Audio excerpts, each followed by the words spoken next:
매달 통장에 돈이 따박따박 들어온다. 이거 정말 많은 분들이 꿈꾸는 거잖아요. 월배당으로 패시브 인컴 만들기. 오늘 바로 그 꿈, 한 투자자의 실제 1년 경험을 통해서 현실은 어땠는지 한번 제대로 파헤쳐 보겠습니다. 이 분의 시작이 어땠냐면요. 바로 이 생각이었어요. 되게 단순하죠?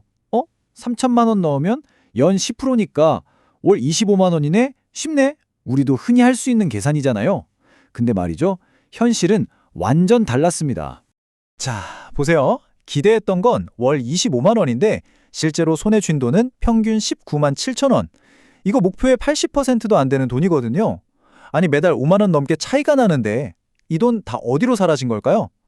네, 바로 그 질문. 도대체 뭐가 잘못된 걸까? 이게 바로 오늘 우리가 같이 따라가 볼 핵심입니다. 이분의 경험을 통해서 우리가 뭘 배울 수 있을지 지금부터 한번 자세히 들여다보죠. 자, 그럼 이야기의 첫 부분으로 한번 가볼게요. 이 모든 문제의 시작은요. 투자를 딱 시작하던 그 단계에서 저질렀던 몇 가지 결정적인 실수들 때문이었습니다. 처음 조건을 한번 볼까요?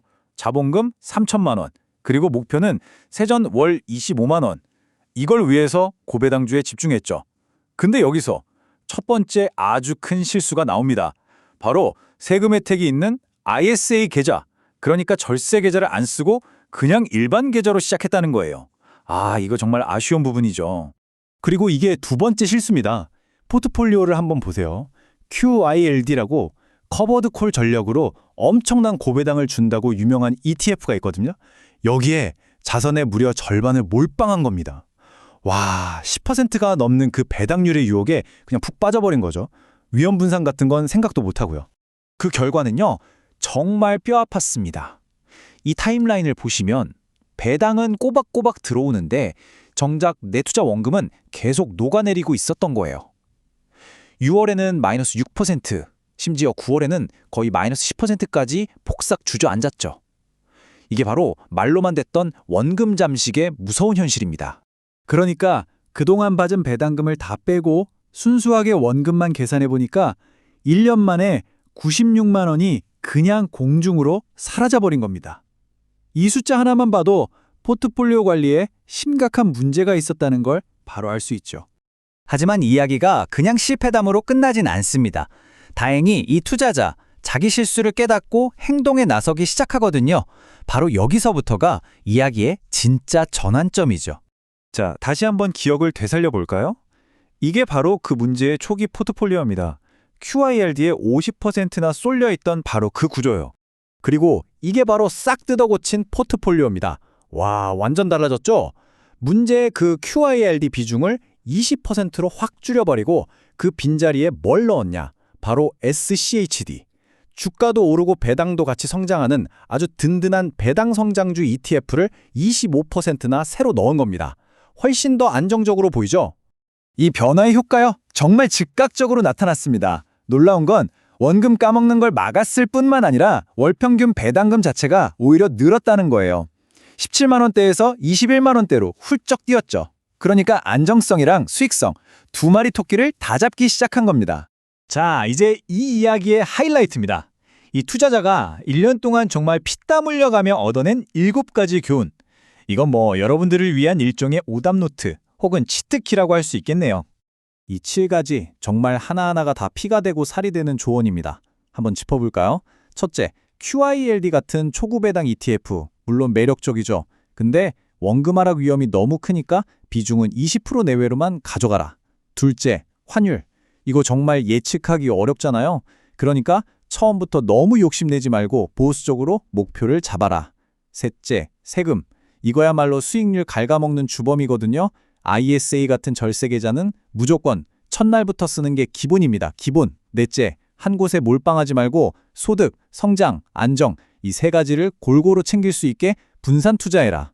다섯째, 받은 배당금 그냥 꿀꺽 쓰지 말고 바로바로 재투자해서 복리의 눈덩이를 굴려라. 이거 중요하죠? 여섯째, 배당 나길 직후에 주가가 잠깐 주춤할 때가 있거든요. 그걸 전략적인 매수 타이밍으로 활용해라. 마지막으로 이게 어쩌면 제일 중요한데요. 시장이 막 떨어질 때 공포에 질려서 팔지 않고 버티는 그 인내심. 정말 이 모든 게 실제 경험에서 나온 뼈아픈 조언들입니다. 여기서 특히 DRIP, 그러니까 배당금 재투자는 꼭 기억해야 합니다. 이분이 6월부터 받은 배당금을 한 푼도 안 쓰고 100% 다시 주식을 샀거든요. 그랬더니 세상에 단 6개월 만에 월 배당금이 18%나 불어나는 정말 마법 같은 복리 효과를 직접 경험한 겁니다. 자, 이제 이 분석의 진짜 클라이맥스로 가보겠습니다. 만약에 이 투자자가 처음부터 제대로 했다면 과연 결과가 어떻게 달라졌을까요? 그 놀라운 차이를 지금부터 보여드리겠습니다. 네, 바로 이 질문에 대한 답이 어쩌면 여러분의 투자 계획에 가장 중요한 힌트가 될 수도 있습니다. 실제 걸어온 길과 만약 최적의 길을 걸었다면 어땠을지 한번 비교해 보시죠. 이 표 하나가 모든 걸 말해줍니다. 한번 볼까요? 실제로는 일반 계좌였지만 만약 ISA 절세 계좌였다면 포트폴리오를 QRD에 몰빵하는 대신 JPI와 SCHD로 균형을 맞췄다면 자, 먼저 원금 마이너스 3.2%까지 까먹었던 게 마이너스 1.8%로 손실폭이 확 줄었을 겁니다. 그리고 세금 떼고 실제로 받은 배당금은요. 236만 원이 아니라 무려 318만 원, 82만 원이나 더 받았을 거란 얘기죠. 그래서 최종 수익률은 어떻게 됐을까요? 실제 결과 4.5%가 아니라 9.7%에 달했을 겁니다. 와!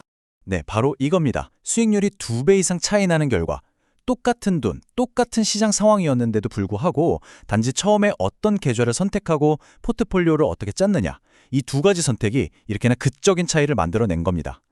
이 투자자가 1년의 경험 끝에 얻은 가장 깊은 깨달음은요. 어떤 기술적인 전략보다도 바로 마음가짐에 대한 것이었습니다. 배당금을 재투자하는 복리 효과도 물론 강력하지만 그것보다 더 강력한 건 시장이 폭락할 때 공포에 팔지 않고 버티는 것.